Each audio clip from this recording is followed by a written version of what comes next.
Erev Tov à tout le monde. Bon ménage, j'espère pour toutes les mamans qui travaillent. Et bon support des papas qui aident leurs femmes à les voir travailler. Il faut du support moral. Hatzlacha, hein? Faut Hatziyata Dishmaya pour pouvoir y arriver. Ok, on est dans la dernière ligne droite avant Pessah. Et Bémet, juste pour dire à toutes les mamans qui sont présents, qu'il y a une grande Bémet, c'est quelque chose de grand, d'être Kovea et Tim la Torah, de fixer un temps de Torah et d'être présent, même dans les moments difficiles, quelques jours avant Pessah. C'est quelque chose de très grand aux yeux de Akadosh Baruch Hu.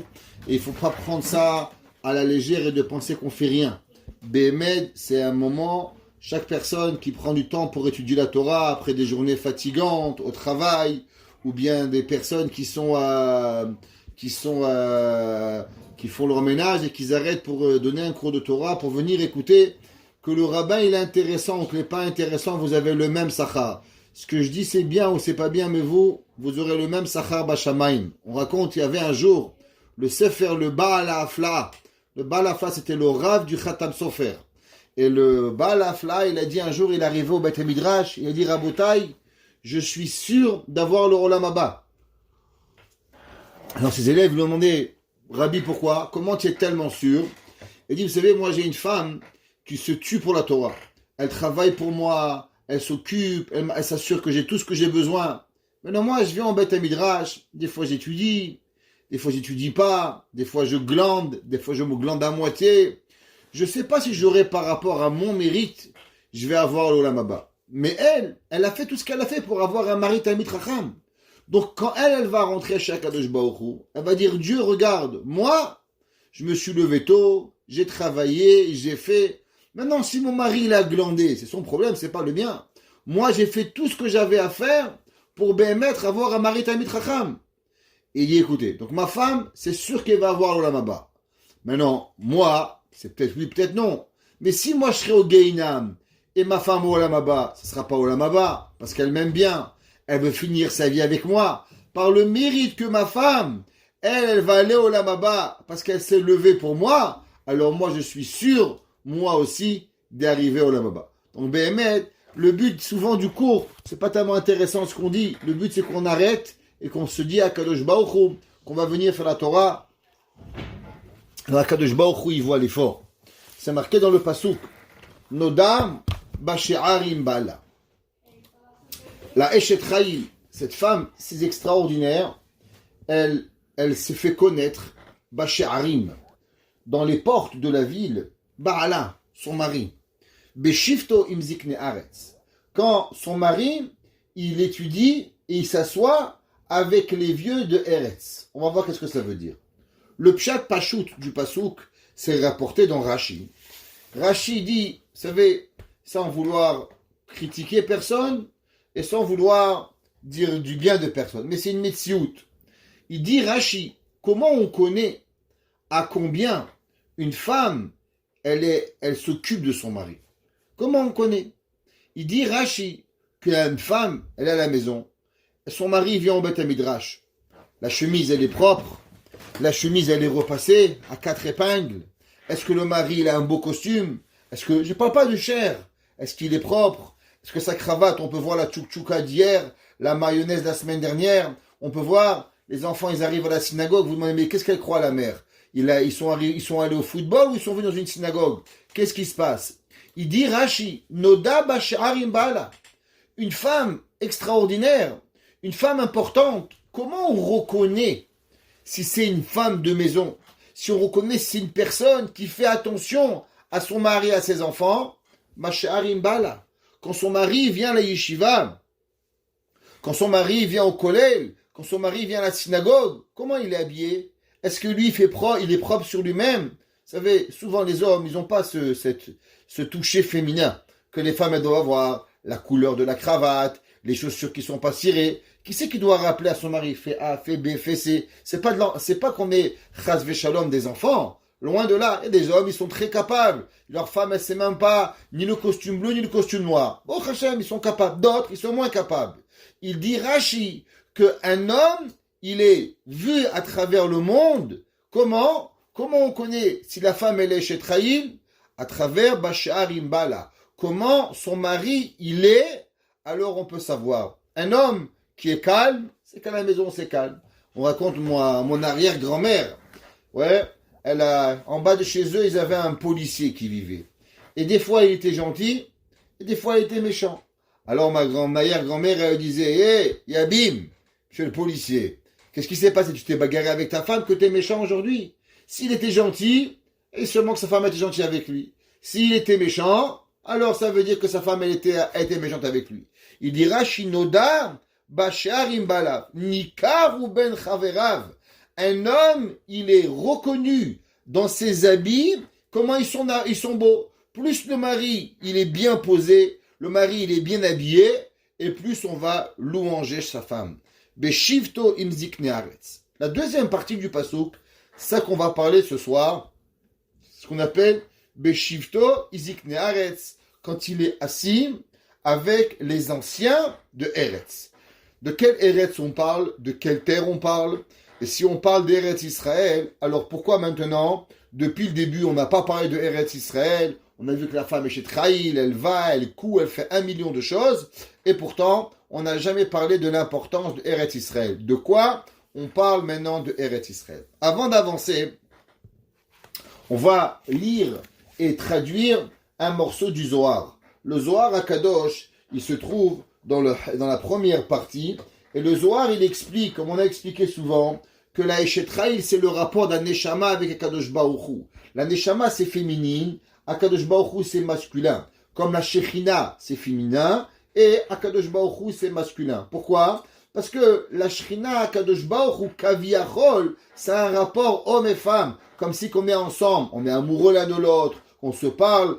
La Shechina, c'est ce qu'on appelle la matrice de tous les âmes juives. Kaviachol, Akadosh Baruch Hu, il aime le Ham Israël, et le Ham Israël, il aime Akadosh Baruch Hu. Comme une femme, elle aime son mari, et comme son mari, il aime sa femme. Comme ça que c'est rapporté, mais dans le Ramban. Le Ramban, il écrit et il dit, qu'est-ce que c'est Be'emet, la Torah, elle dit l'otin af, pareil à Kadosh Baruch Hu dans Avodah Zara, si le peuple juif, il fait l'idolâtrie, Akadosh Baruch Hu, il est jaloux, comme un homme qui est jaloux de sa femme. Si Dieu préserve une femme, elle tromperait son mari, alors la femme, le mari serait jaloux. Il dit à Kadosh Baruch Hu pareil, c'est quoi qui El Kana? Akadosh Baruch Hu, il est un Dieu jaloux. Il dit le Ramban, de la même façon qu'un mari. Il est jaloux si sa femme, elle irait ailleurs. Et bien pareil, Boré Olam, le Créateur, il est jaloux si le peuple juif, il irait ailleurs. Et il dit le Zohar, Bohur, viens et regarde.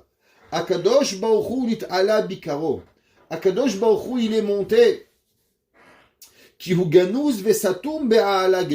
savez que Akadosh Baruch Hu, la plus grande des merveilles du monde, est la chose la plus difficile à comprendre dans le monde. C'est comment Dieu, il existe et on ne le voit pas. Comment c'est possible que Hachem, il sait tout, mais il a un libre arbitre? Comment c'est possible que cette contradiction, que dans tout il y a Akadosh Baruch Hu, et pourtant Akadosh Baruch Hu, il est ressenti différemment dans certaines choses. On s'est marqué dans le Rambam, dans les Chodéot, comme Rabbi Nachman de Breslev, il explique, il dit comment comprendre cette différence dans Akadosh Baruch Hu. Rabbi Nachman dans une Torah, Nun Aleph, Maïm, Rabbi Nachman, il est dit clairement comment c'est possible qu'à la fin des temps, il y aura encore des différentes façons de connaître Dieu à partir du moment où on va tous revenir à Akadosh Baruch Hu, vers le Yichud Hashem, vers l'unité de Dieu, alors il devrait être impossible d'avoir différentes façons de voir Akadosh Baruch Hu et de percevoir Dieu. Pourtant, c'est un questionnement terrible et profond. Comment comprendre l'unité de Dieu? Pourtant, je ne vois pas Dieu. Pourtant, je ressens Dieu différemment. Et chacun de nous, il va percevoir Akadosh Baruch Hu différemment. Et il dit qu'on sait qu'on vit dans un monde qui s'appelle le Olam HaHastara. Qu'est-ce que ça veut dire le Olam HaHastara? Le Olam HaHastara, c'est le monde où on ne voit pas. Ça veut dire que souvent, et pas souvent, mais généralement à 99,999%, on ne voit pas Kadosh Baruch Hu de nos yeux. on voit certaines choses qui ne peuvent pas fonctionner si c'est pas Akadosh Baruch Hu qui les a fait marcher, mais pourtant, dire qu'on a vu Akadosh Baruch Hu, c'est juste impossible. C'est ce qu'on appelle que le monde, il vit dans un monde Béastara. Et cela, depuis le Zohar, il nous dit, depuis le premier jour de la création du monde. Et il dit, She'en ba'olam velo haya miyom shenivra olam mi sheyuchal la'amod ala chokhma shelo. Il faut savoir que depuis le moment où Akadosh Baruch Hu, il a créé le monde, alors Akadosh Baruch Hu, il a créé un principe aussi que on est séparés. Plus on s'éloigne de Dieu, et plus on se sépare de Akadosh Baruch Hu, et plus on perçoit moins Akadosh Baruch Hu. Plus on se rapproche de Dieu, de la création, et plus on peut comprendre Dieu. Et plus on recule, et moins il nous est possible de pouvoir concevoir véritablement le créateur du ciel, ce qu'on appelle le Yichud Hashem. À partir du moment où Akadosh Baruch Hu, il a créé le monde, et il a dû, quelque part, se rendre invisible à la création, parce que si le monde pouvait voir Akadosh Baruch Hu de ses propres yeux, alors automatiquement, on ne pourrait pas exister, on n'aurait pas de libre choix. Donc pour avoir le libre choix, Akadosh Baruch Hu, il a dû vivre dans un monde de ce qu'on appelle Béastara. Ça veut dire qu'Akadosh Baruch Hu, il est dans un monde caché. C'est la fameuse chanson que tout le monde connaît, Ve'afilu Béastara, et même quand Hachem tu ne le vois pas, Akadosh Baruch Hu Behemet, c'est là-bas qu'il est. Très souvent, même dans les malheurs, ce qui est une chose difficile, quand un homme il perd un membre de sa famille, eh ben, comment c'est possible qu'on voit Akadosh Baruch Hu, je souffre, comment Akadosh Baruch Hu, il peut être là, comment Akadosh Baruch Hu, qui m'aime, il peut véritablement arriver à me faire du mal. A priori, c'est pas du mal, mais on le perçoit comme cela. Il faut savoir que dans le monde, il n'y a personne qui peut comprendre Dieu. Si quelqu'un vous dit, je t'explique qu'est-ce que Dieu il veut, c'est déjà un menteur. On peut essayer de comprendre. Mais de dire, ça c'est la volonté de Dieu, qui tu es. Même Michael, Gabriel, Uriel, les plus grands malachim, ils peuvent pas. Moshe Rabbeinu, il comprenait pas Kadosh Baruch Hu. Il est impossible d'arriver à une certitude. On peut seulement se demander. Et on a seulement le droit, et c'est notre permission que nous avons dans la Torah, après qu'on a la Emouna de Akadosh Baruch Hu, qui est Behemet, la seule chose qu'on a le droit, c'est d'essayer d'avoir une certaine Havana, une compréhension de ce que Dieu il veut. Mais de dire que ça c'est la Havana d'Akadosh Baruch Hu, ça c'est purement impossible de pouvoir y arriver. Vaelonim omrim hashrina, il est mata. Et on sait que ceux qui sont en haut, ils disent que hashrina, ou les mata, que la présence divine, ce qu'on appelle, elle est en bas. Atchekol haelonim vetonim omrim, baruch kevod Hashem mimekomo. C'est pour ça que, qu'est-ce qu'on dit tous dans la Kedusha? Nagdishar venaharitzach, Kadosh, Kadosh, Kadosh, Adonai Tzvaot, Melo Kol Haaretz Kevodo.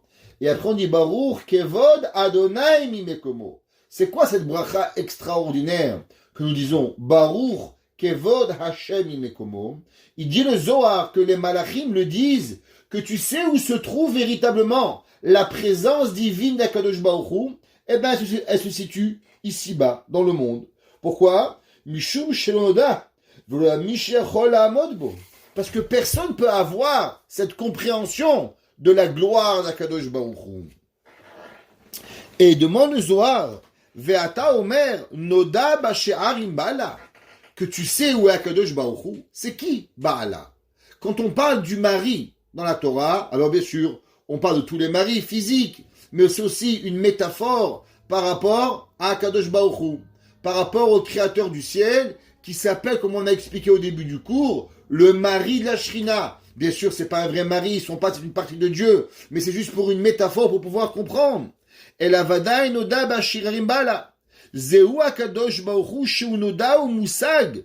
Lefi mashekol echad mesher benibom. Il dit le Zohar, qu'est-ce que ça veut dire Dieu? Dieu, ceux qui sont déjà avec nous en plusieurs cours, on l'a déjà répété, mais aujourd'hui on le voit dans le Zohar. Il dit le Zohar à propos de ce verset, Noda Ba'She'arim Bala. Qui est Dieu? Dieu, il est celui que vous voulez qu'il soit. Ça veut dire qu'une personne, elle veut Dieu de temps en temps. Ça va, un peu le matin, le Dieu, un peu l'après-midi, et pas trop le soir pour que je vois mon film. Alors Akadosh Baruch Hu, il est avec toi, un peu le matin, un peu l'après-midi, de temps en temps quand tu veux. Il y en a qui veulent Dieu le matin, l'après-midi et le soir. Il y en a qui vivent qu'avec Kadosh Baruch Hu. Il y en a qui sont, kaviachol, omnibulés par Dieu. Il y en a que toute la mahout, c'est Kadosh Baruch Hu. Eh ben, il dit le Zohar, tu sais ce que ça veut dire? Noda ba'she'arim ba'ala. Véritablement, le but de la compréhension de Dieu, c'est pas comment Dieu, tu peux pas comprendre qui il est. Et Dieu, en vérité, on peut pas séparer Dieu. La seule différence, c'est combien toi tu connais Akadosh Baruch Hu. Le Kedushat Levi, il dit dans la Haggadah de Pessah, quelque chose qui est incroyable. Il dit, qu'est-ce que ça veut dire? Ha lachma anya, diachlu ahavatana be'ara de Mitzrayim. On dit à Pessah, voici le pain de pauvre, le pain de misère, diachlu ahavatana be'ara de Mitzrayim. La Gemara a dit, c'est quoi le pain de misère? La Gemara a dit, le pain de misère, c'est un morceau de pain. La Gemara dit, c'est pour ça qu'au moment où on fait la bracha de al-achilat matzah, si vous vous rappelez, le mari, au moment où il fait achilat matzah, il ne fait pas sur une matzah complète. Il fait sur une demi-matzah. Pourquoi? La Gemara dit de la même façon que le pauvre, il a un bout de matzah. Pareil, quand on fait la mitzvah de achilat matzah, mitzvah beproussa. C'est une matzah qui est en morceaux. Il dit le Kedushat Levi, écoutez bien, il dit, c'est quoi la Emouna? C'est quoi la Emouna d'Akadosh Baruch Hu? Il dit la Emouna de Dieu, c'est que l'homme, il doit penser qu'en vérité, il n'existe sur terre qu'une volonté de Dieu, une seule volonté. Akadosh Baruch Hu, il n'a pas 1 milliard de volontés. Vous savez, on a dit souvent, un homme, il ne demande pas à sa femme, est-ce que tu veux laver la toilette? Est-ce que tu veux me cuisiner? Est-ce que tu veux des enfants? Il demande une question, est-ce que tu veux m'épouser? Si tu m'aimes, c'est tout, tu me maries. Et c'est quoi être marié? Alors, il y a 1 million de travail à faire. Et le mari, 300 millions de travail à faire. Et la femme, 400 millions de travail. C'est pas important. Si on veut se marier, alors on prend la responsabilité de tous les engagements qui vont venir. C'est une question. Pareil, par rapport à Akadosh Baruch Hu, c'est quoi la volonté de Dieu? C'est quoi que Akadosh Baruch Hu, il veut dans ce olam? Qu'est-ce qu'il veut Dieu? Il est assis sur une chaise avec un fouet, attendant qu'Israël Miri fait des bêtises pour le frapper? C'est quoi le but d'Akadosh Baruch Hu? Il dit, le Kedushat Levi, il faut avoir la Emouna. Be'emouna, mais à 1 million de pourcents. Que Dieu n'a qu'un seul envie. C'est seulement de venir et faire du tov au peuple juif. Et que Akadosh Baruch Hu, il n'est heureux que seulement au moment où il est métive, il fait du bien aux juifs. Et que toute sa volonté, et qu'Aviachol, si Hachem, il dormirait, et il se réveillerait le matin, et ben il ouvrirait les yeux, il dirait, à qui je peux faire du bien? Toute sa mahout, toute sa volonté de Dieu, c'est de faire du chesed au Ham Israël. Et il dit que toute personne qui a cette compréhension de l'humanité, que Akadosh Baruch Hu n'a qu'une seule envie, c'est de faire du bien au peuple juif, alors toutes les personnes qui penseront cela, ils pourront demander à Dieu ce qu'ils veulent, et Akadosh Baruch Hu accédera à leur prière. Ça veut dire un homme, il vient et dit à Akadosh Baruch Hu, tu veux bien guérir monsieur Untel? Je lui dis, il n'y a pas de problème. Combien tu penses que j'ai envie de guérir monsieur Untel? Si tu ne penses pas vraiment que je veux le guérir, je ne te réponds pas. Mais plus tu penses qu'en vérité, de la même façon que toi, tu as envie que je le guérisse, mais tu n'as même pas une idée à combien moi je veux le guérir. Pour pouvoir demander une prière, il faut que je sois absolument convaincu que Akadosh Baruch Hu n'a pas d'autre joie que seulement de faire du bien. Et il dit quel rapport avec Halachmania? Il dit ben c'est simple. Halachmania c'est un morceau de matzah. Il dit pourquoi le peuple juif en Égypte, ils n'arrivaient pas à avoir des miracles? À cause que le peuple juif n'avait seulement des morceaux de Emouna. On sait que, comment elle s'appelle la matzah? La matzah, elle s'appelle le pain de la Emouna. La matzah, elle représente la Emouna.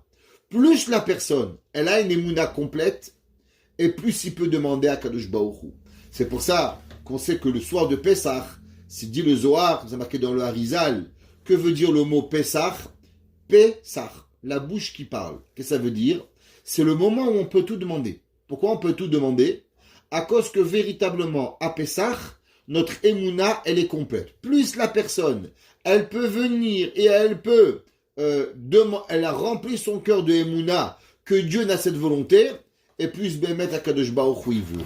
Et c'est ça toute la émouna. La émouna, c'est qu'une seule chose. C'est qu'on doit penser que Dieu, il a la volonté, véritablement, de pouvoir faire du bien. Mais cette volonté et cette émouna, elle dépend de chacun. Il dit le Zohar, qu'est-ce que ça veut dire Noda Basharim Bala? Il y a une femme, son mari, elle envoie à la synagogue. Écoutez, Mechila de vous dire ça, mais c'est la vérité et je les vois. Ils arrivent à la synagogue, ils ont une chemise, elle tient tout seule. Elle est crado. Bon, qu'est-ce que tu veux? Je suis pas en train de critiquer, mais je peux seulement vous dire que c'est honteux. Une personne, elle arrive comme ça, mais comment ton mari, tu le sortir? Je laisserai pas ma femme sortir comme ça aussi sale. Alors, comment tu te comportes avec ton mari? Eh ben, il sort de la maison. Il y a un homme, il arrive, tip-top, le chapeau nettoyé, ça va faire attention à lui. Ça veut dire que la façon comment tu connais Dieu, eh ben, c'est la façon que tu parles Dieu. Tu veux savoir qui est Dieu?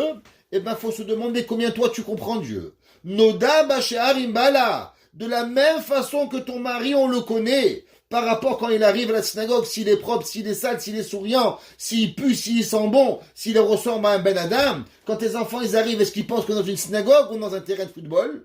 Ou bien on est en train de détruire au passage? Qu'est-ce qui se passe? Eh ben, Akadosh Baruch Hu, c'est pareil. Tu veux savoir à combien Akadosh Baruch Hu est dans ta vie, dit le Zohar? Noda Bashe'arim Bala. Eh ben ça va dépendre seulement de toi. Combien toi tu veux voir Akadosh Baruch Hu?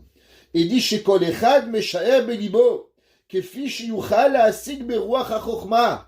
Plus la personne y réfléchit, et il va traquer sa tête, il va avancer à pouvoir comprendre l'intelligence de la création du monde, alors il comprendra Dieu.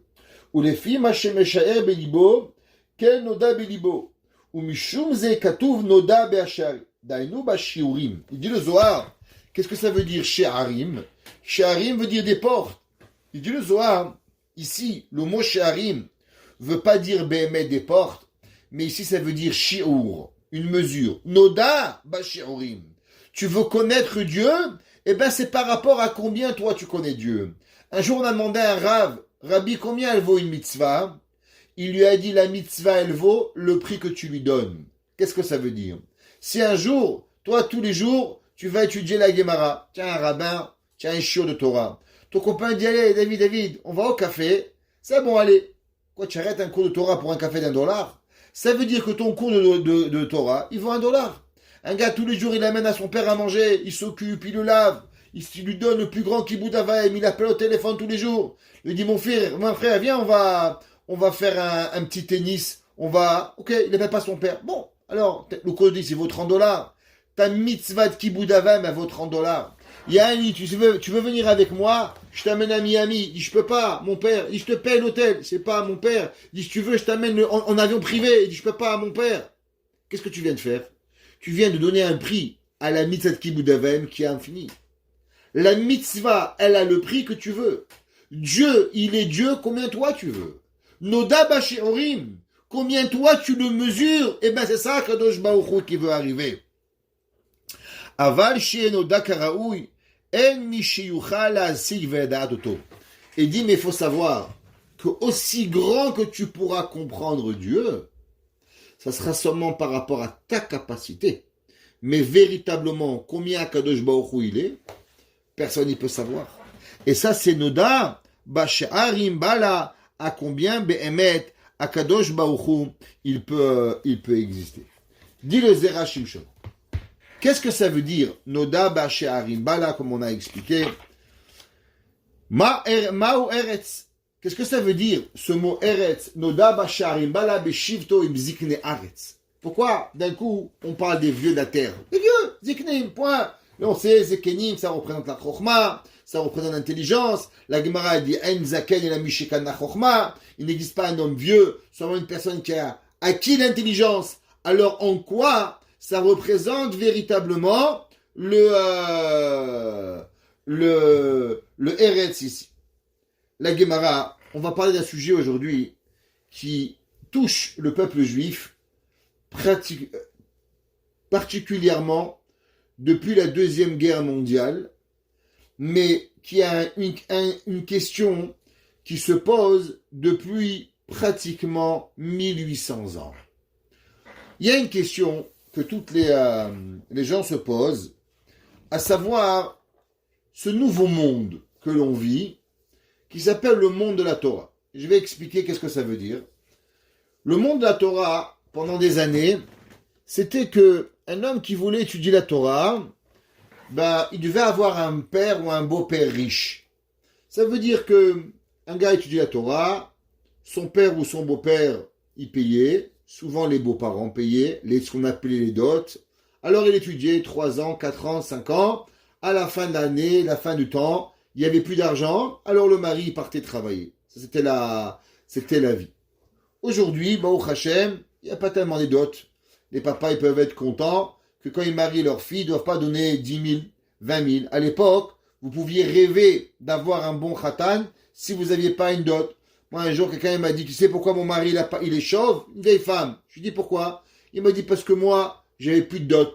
Alors, mon frère était mort, j'avais plus d'argent, on m'a marié avec un chauve. C'est pour ça que je me suis marié avec lui. Même l'apparence d'un homme était par rapport à combien on avait de dot. T'avais 1 000 euros, t'avais un chauve. T'avais 2 000 euros, il avait des cheveux. T'avais 10 000 euros, t'avais un costume. Malheureusement, c'était ça qui est arrivé. Aujourd'hui, on vit dans un monde qui est différent. Aujourd'hui, on vit dans un monde où le mari, il étudie, dans le monde de la Torah, et la femme, elle prend la responsabilité financière.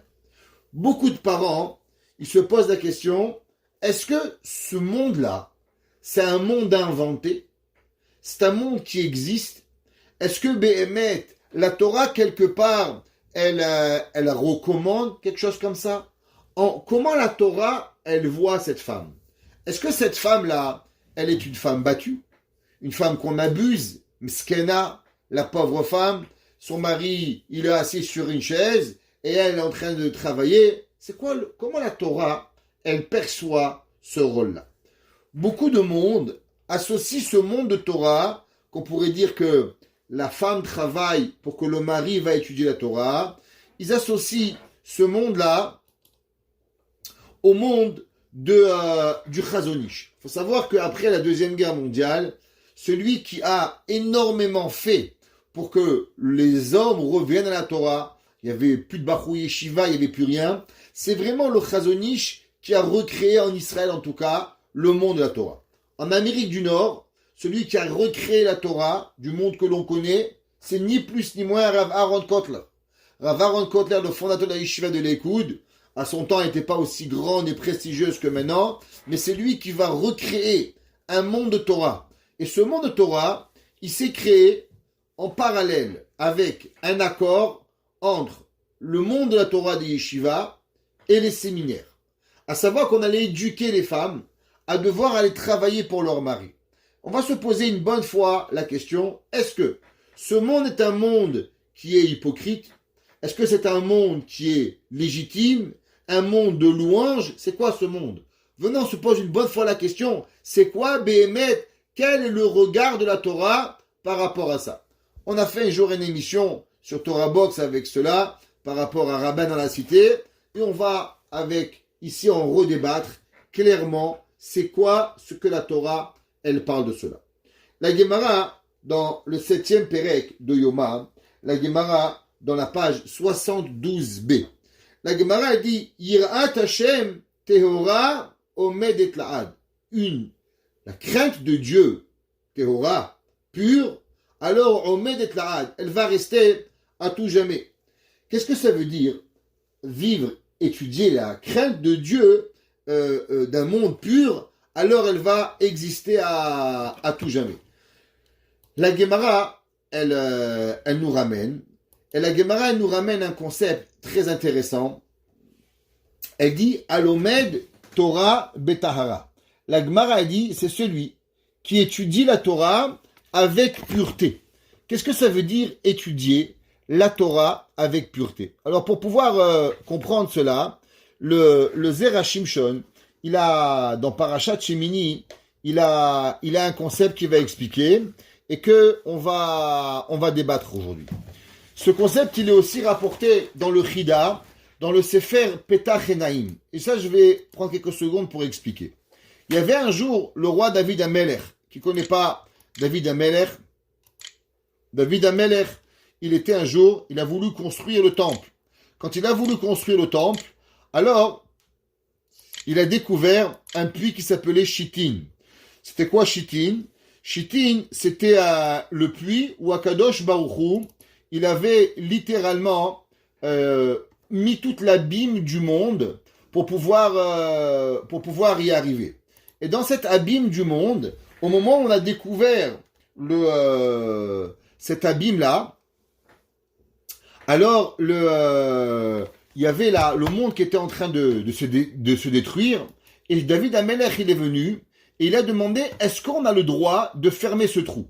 Comment ce trou était à fermer? Il fallait écrire le nom d'Akadosh Baruch Hu, Yudke Vavke, et ce nom de Yudke Vavke, il allait s'éteindre avec au moment où il va toucher l'eau, et l'abîme, il va s'éteindre.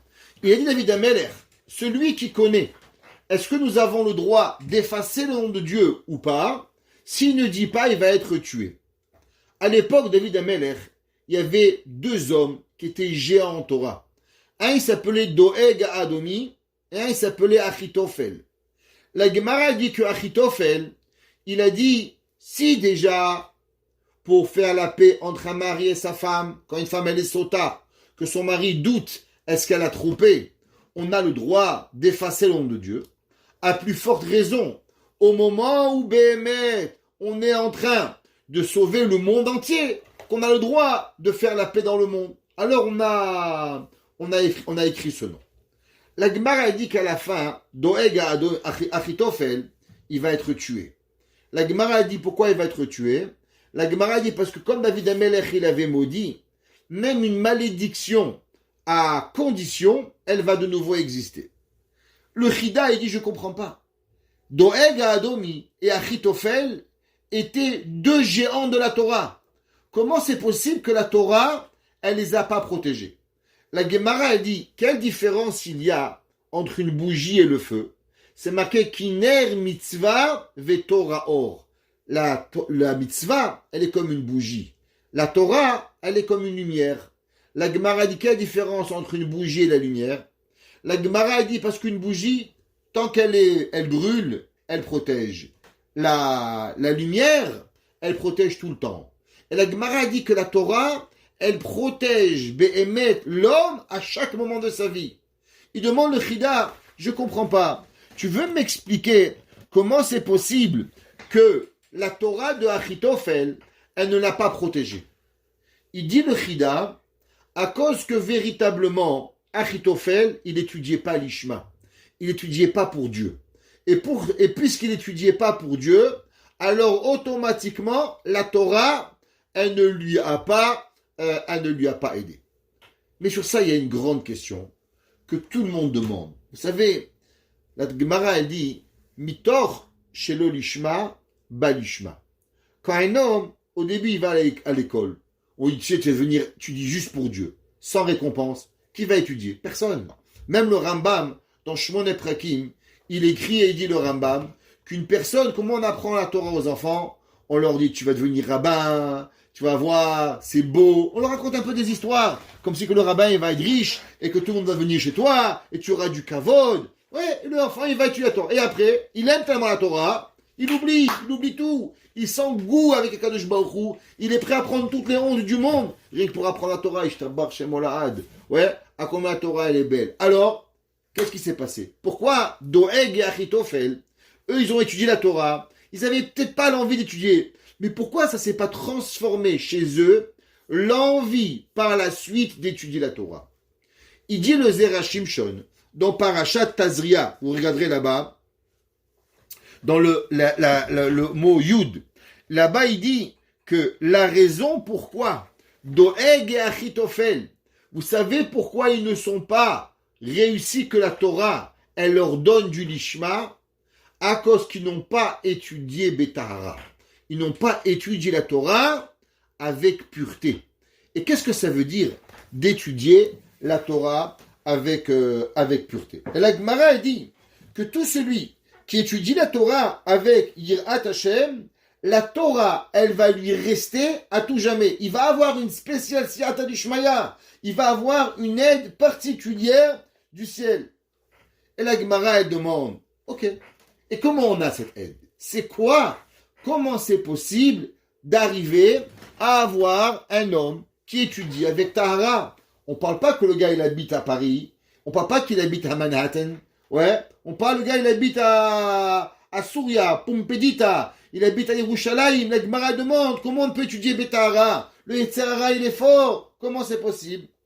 La Gemara a dit Nose Isha vehakach lomet Torah. La Gemara a dit, tu sais, marie-toi et après étudie la Torah. Pourquoi il faut d'abord se marier? À cause qu'on a un principe dans la Torah. Le principe, il s'appelle Pat Bessalo. Pas qu'il est, ça veut dire quoi Pat Bessalo? Pat Bessalo, ça veut dire du pain dans sa pochette. La Gemara a dit qu'un homme qui a n'importe quoi, quand il a quelque chose chez lui, il a moins envie de l'autre. L'autre, il a un Yetzirara seulement et uniquement quand l'autre, il peut pas l'avoir. Mais si lui, il sait qu'il peut l'avoir, il n'y a pas. Exemple, la Gemara a dit, pourquoi un homme, il ne peut pas faire yichoud avec la voisine? La voisine est toujours assourde. Alors c'est toujours interdit. Pourquoi quand ta femme, elle est nida, tu peux être dans la même maison avec ta femme? C'est assourd. C'est autant grave que, Shalom, une femme étrangère, tomber avec sa famille nida. C'est quoi le problème? C'est quoi la permission? La Gemara a dit non, pas de Bessalo. Pourquoi? Demain, elle va lui être permise, sa femme. Donc, puisque demain ou après-demain, c'est pas important, elle va lui être permise, elle lui a été permis, et elle va lui être permis demain, automatiquement, il n'y a pas de yichoud. La Gemara a dit, un homme, s'il a la tête, elle est très loéda, il peut pas étudier. Mais quand un homme, il est marié, alors, Baruch Hashem, il sait quelqu'un qui l'aime à la maison, il sait qu'il veut partager sa vie avec elle, automatiquement, le Yetzirara, il est beaucoup moindre.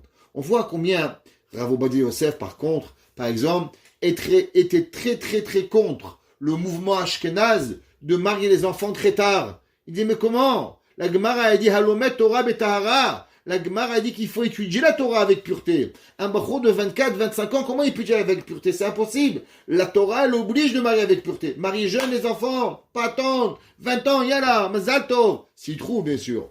Faut pas traîner. Pourquoi? À cause que la personne, il peut pas avoir siyata du shmaya s'il n'y a pas be'emet la Torah qui est là. Pourtant, la Gemara dans Masechet Kiddushin, la Gemara dans Kiddushin, page 29, B, la Gemara dit comme ça, Tanura Banan, l'ilmod velisa isha, ou l'ilmod Torah v'haka isa isha. La Gemara dit, un homme, qu'est-ce qu'il doit faire? Est-ce qu'un homme, il doit d'abord se marier, ou un homme, d'abord, il doit, comment on appelle ça? Il doit étudier. Qu'est-ce qu'il fait? La Gemara dit, Yilmod Torah v'hakar isa isha. La Gemara dit, non, d'abord étudie la Torah, après tu te maries. A priori, c'est une contradiction. D'un côté, on a dit que d'abord on se marie avant d'étudier la Torah.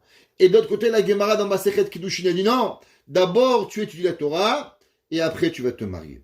La Gemara dit, Ve'im yefshar lo belo isha, isa isha hakar yilmod Torah. La Gemara dit, mais si tu peux pas, et que tu es un peu faible, alors marie-toi, et après étudie la Torah. La Gemara dit, Amar Rabuda Amar Shmuel, Alacha, Nose Isha, Vahakach Yilmod Torah. La Gemara ramène a priori une machloket entre deux Rav. Un s'appelle Rav Yehuda. Rav Yehuda était la deuxième des générations des Amoraïm. La première génération, c'était Rav. L'élève de Rav, c'était Rav Yehuda.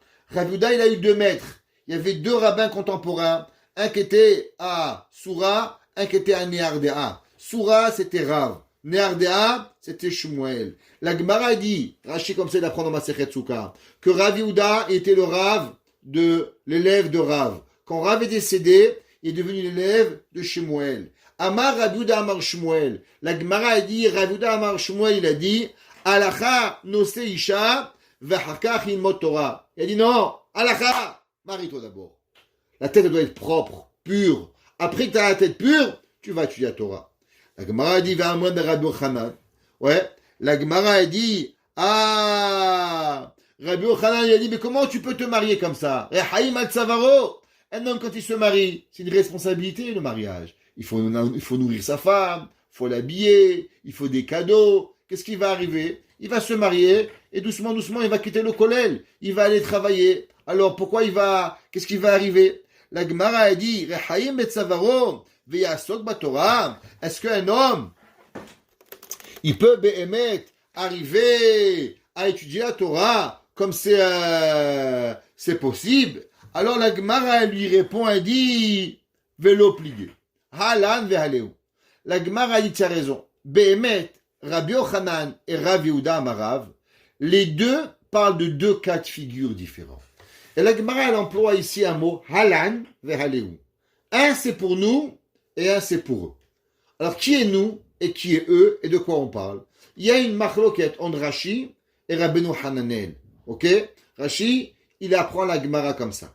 Il dit Rashi, halan, il y a un din particulier aux gens de Babel et il y a une halacha par rapport aux gens de Eretz Israël. Et il dit Rashi, quelle différence il y avait entre les Babyloniens et les Israéliens? La Rashi dit, les Babyloniens, ils se mariaient jeunes. Et eux, ils allaient en Eretz Israël. Ils allaient en Eretz Israël pour étudier.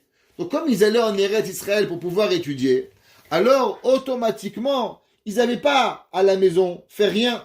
Leur femme, elle acceptait d'aller et de travailler pour eux pour pouvoir qu'ils vont étudier la Torah. Dit la Gemara, le Talmud Bavli, comment il s'est créé le Talmud Bavli? Il s'est créé grâce aux hommes qui se mariaient jeunes, qui partaient à la maison, et automatiquement, quand ils partaient de la maison, ils allaient étudier la Torah.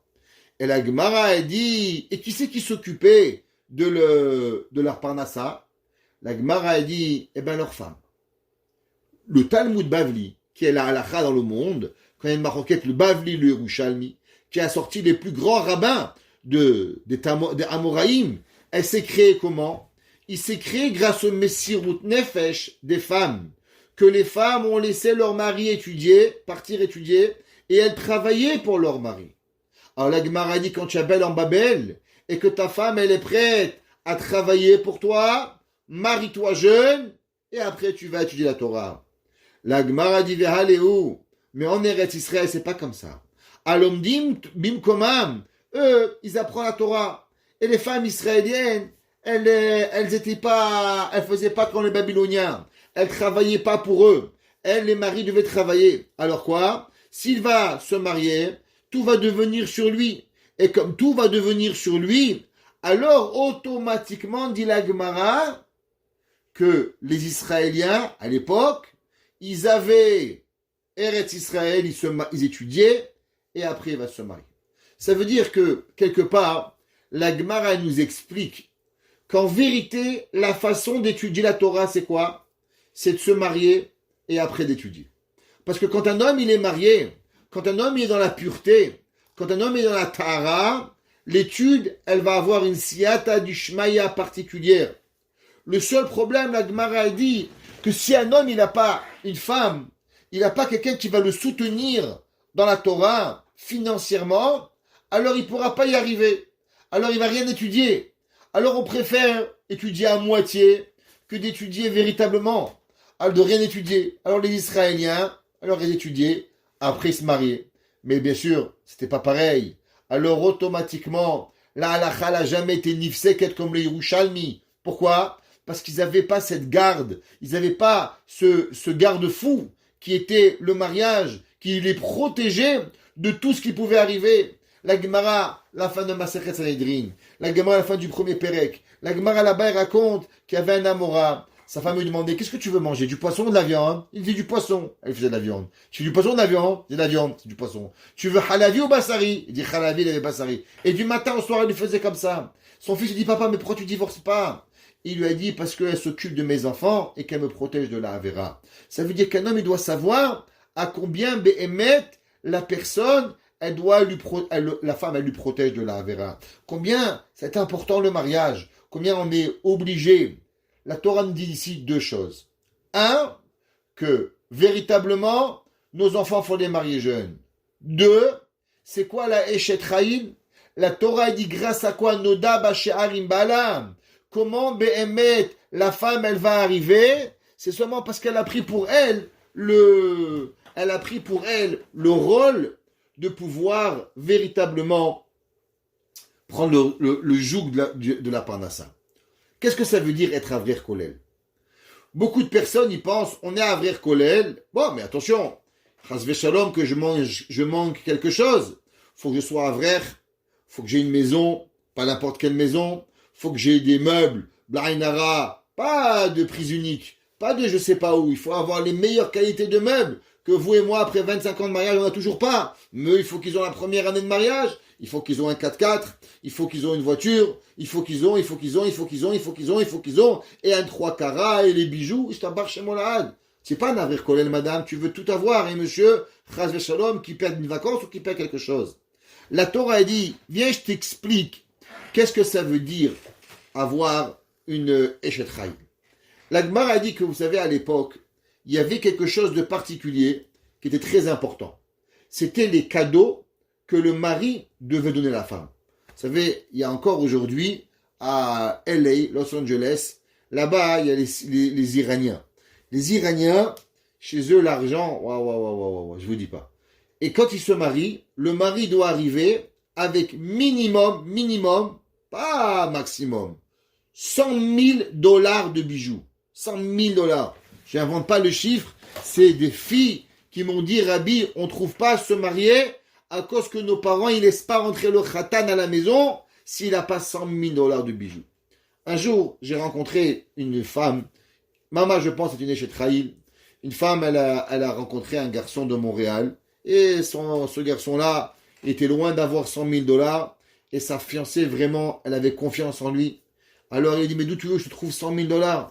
La fiancée, elle est allée, elle a payé, elle avait de l'argent de côté, elle a payé ses propres bijoux, et elle a donné à son fiancé, et dit, voilà, tu vas rentrer à la maison, et tu vas dire, c'est toi qui me les as offerts. Et il lui a offert des diamants, des perles. Et jusqu'à présent, personne n'est au courant que c'est la fille elle-même qui avait payé ses propres bijoux. Il dit, le Zera Shimshon, tu sais qu'est-ce que ça veut dire, la Eshet Chayil? Noda Basha'arim Bala. Qu'est-ce que ça veut dire, Noda Basha'arim Bala? Il dit que cette femme-là, elle aime tellement la Torah, elle veut tellement arriver à ce que son mari étudie la Torah, alors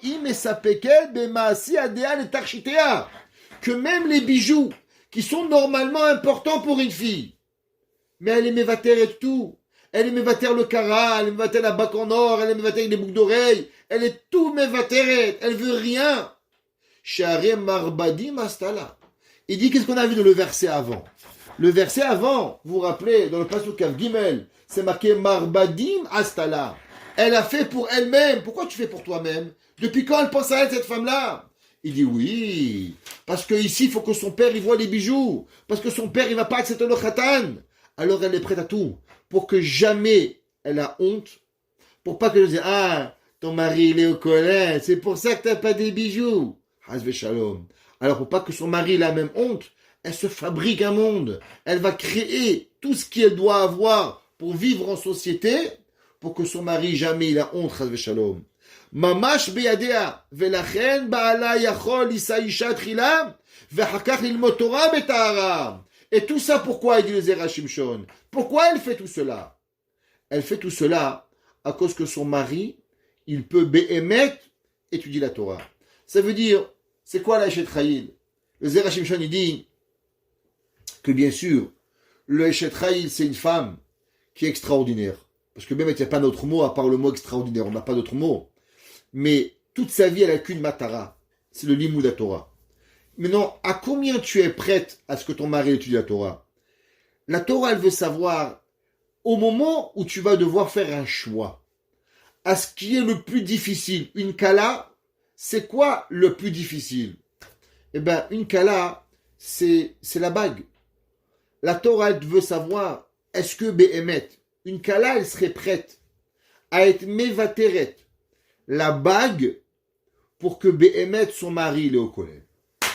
Ça, c'est ce que la Torah, elle te dit. Si Behemet, une personne, elle est honnête, et elle veut un vrai Talmid Chacham, faut tout être mévater. Le Rav Steinman, un jour, un homme, il lui a dit, Rabbi, je trouve pas me marier. Il lui dit, tiens, Balgava. Il dit, non, je suis pas Balgava, Rabbi. Il dit, pas Balgava. Il dit, est-ce que tu serais prêt à marier une naine?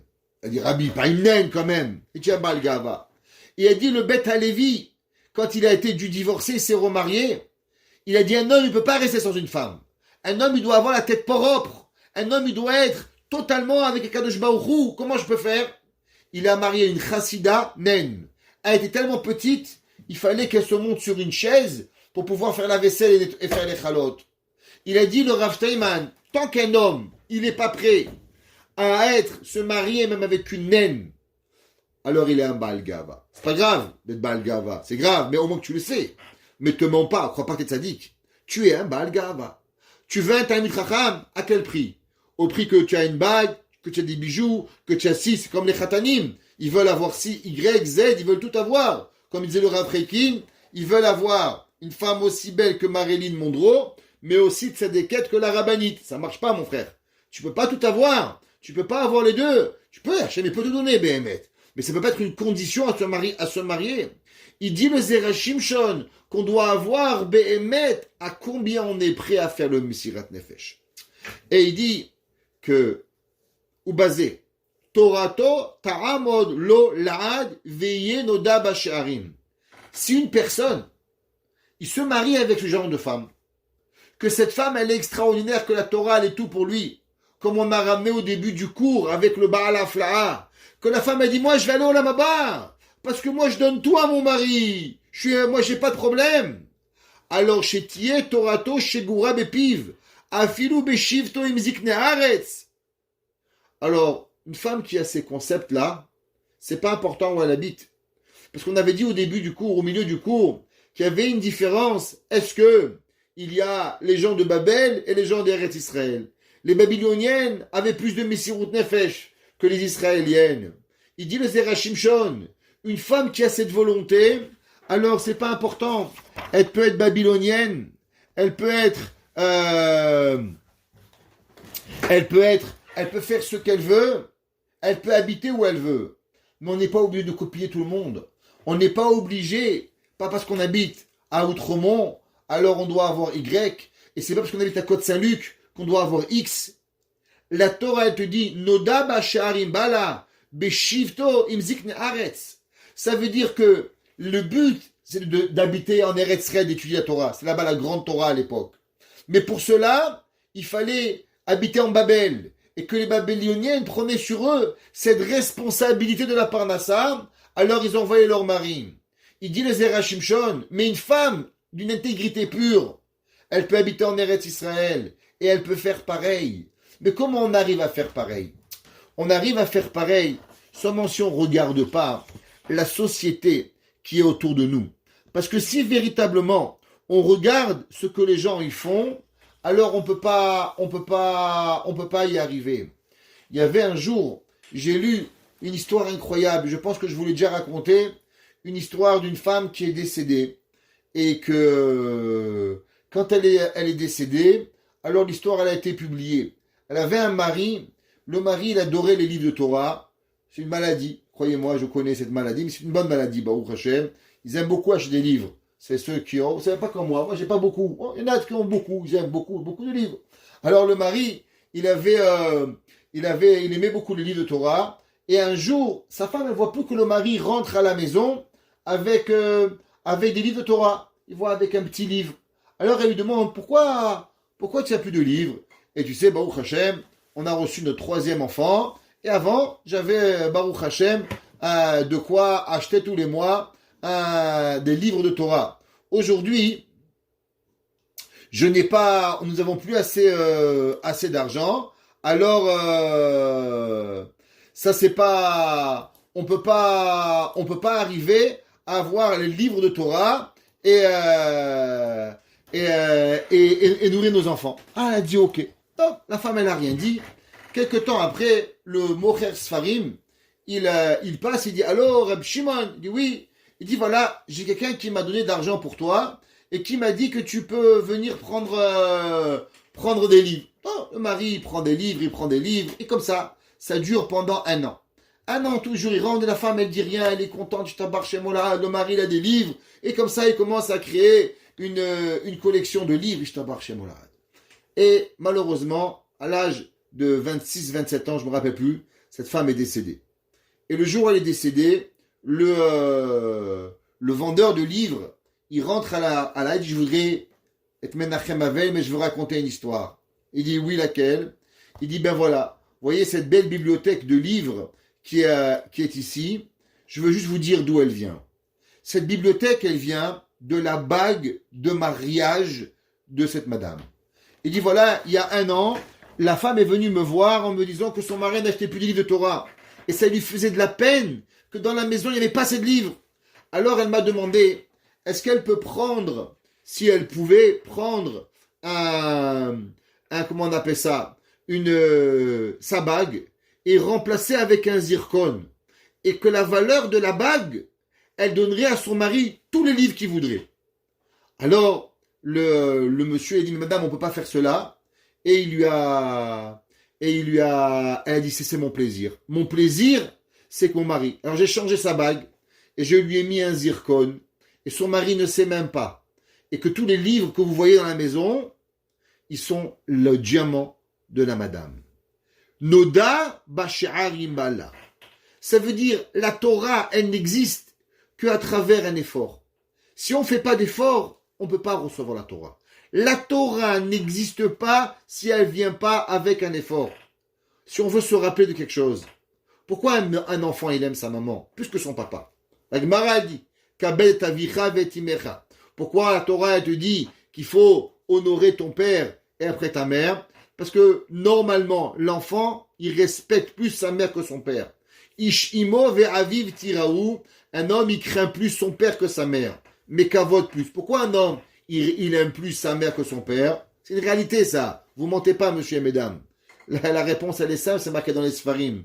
Combien de fois le papa, il se réveille au milieu de la nuit pour nourrir le bébé?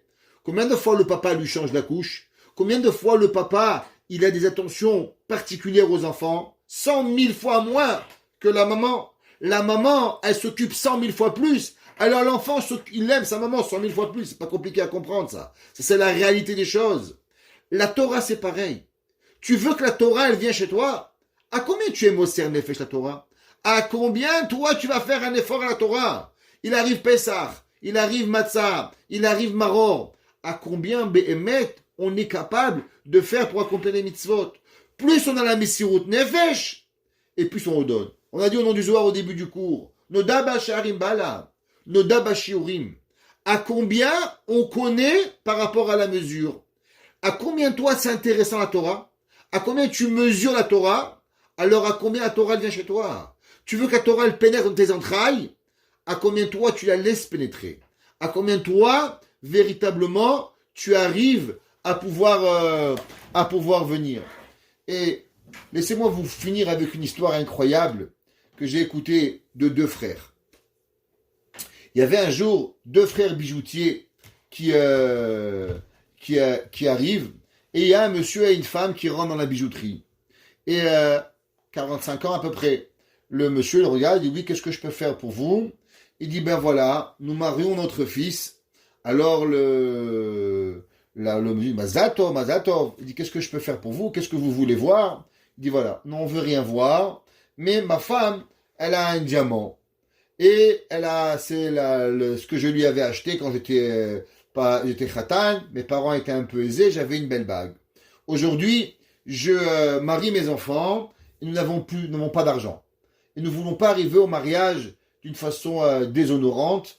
Alors ma femme, elle est prête à vendre son diamant pour pouvoir marier nos enfants. Alors combien vous pouvez nous acheter notre diamant? Alors le monsieur, il dit, ben, je sais pas, ça c'est mon frère qui s'occupe. Alors le frère, il arrive et il demande, il prend le diamant, il regarde, et en même temps qu'il regarde, il demande, qu'est-ce que vous allez faire comme mariage? Qu'est-ce que vous allez faire par-ci? Qu'est-ce que vous allez faire par-là? Combien vous avez besoin? Et tout en regardant, soi-disant, combien il regarde le diamant. À la fin, il dit, ben voilà, en vérité, on a besoin X montant d'argent. Le frère va dans la boutique derrière, et bien sûr, en lui demandant qu'est-ce qu'il faisait, et le monsieur lui raconte comme quoi il étudie la Torah, et qu'ils vivent d'une très simplicité, et que toute leur vie elle a été autour de la Torah, et qu'ils ont toujours fait tout, de s'assurer de payer les mosdot de Torah, de payer les endroits d'étudier la Torah, et de vivre comme des bonnes personnes. Alors le monsieur il vient, il dit, ok, laissez-moi voir. Alors il arrive avec la somme exacte qu'il avait posée pour le mariage. Alors il lui donne, il dit voilà, ça c'est la somme que vous avez. Alors la femme, elle enlève la bague et elle part. Je lui dis, madame, vous avez oublié quelque chose. Il lui dit quoi? Il dit, mais vous avez oublié votre bague. Il lui a dit, mais j'ai reçu de l'argent en échange. Il lui a dit, non madame, une bague d'une femme ne s'échange pas. Mais la seule chose que vous pouvez, c'est que vous pouvez me laisser participer à la mitzvah d'extraordinaire d'aider la Torah. Et on l'a interrogé, ce monsieur, et il avait même dit plus. Il avait dit, s'il vous plaît, rendez-moi un service. Quand vous marierez votre deuxième enfant, revenez me voir. Et si j'ai la possibilité, alors je vous aiderai encore plus. Et le bijoutier, on l'avait un jour interrogé, et il avait dit, je n'ai jamais vu souvent dans ma vie une maman qui est prête à donner sa bague. C'est tout ce qu'elle a. Une maman qui est prête à donner sa bague, c'est qu'elle a déjà tout donné. On donne, c'est la dernière limite qu'on donne. Ça veut dire que quand on arrive à ce geste, on n'a qu'un seul mot, c'est Messirut Nefesh. Quand on est dans la Messirut Nefesh totale, alors Akadosh Baruch Hu nous donne des kochot. Il dit, je suis pas millionnaire, mais quand j'ai senti la Messirut Nefesh extraordinaire de la maman, ça m'a donné à moi envie de raou dans la mitzvah. Et c'est ça, Noda Bash'arim Bala Beshifto Imzik Nearetz. Quand on a Behemet la Messirut Nefesh, alors on mérite d'étudier en Eretz Israël. On mérite d'avoir Siyata Dishmaya. On mérite que la Torah elle soit Nilmedet Betahara Vetorato Omedet Lad. Et la Torah, elle peut exister et résister à toutes les épreuves et surtout à avoir ensemble une vérité, une véritable Torah, que cette Torah va faire qu'elle donnera Omedet Lad pour rester à l'éternité. On finit ce cours, Leilou Nishmat, Moshe Ben Esther, le papa de Dr. Jman. Aujourd'hui, c'est ses 11 mois.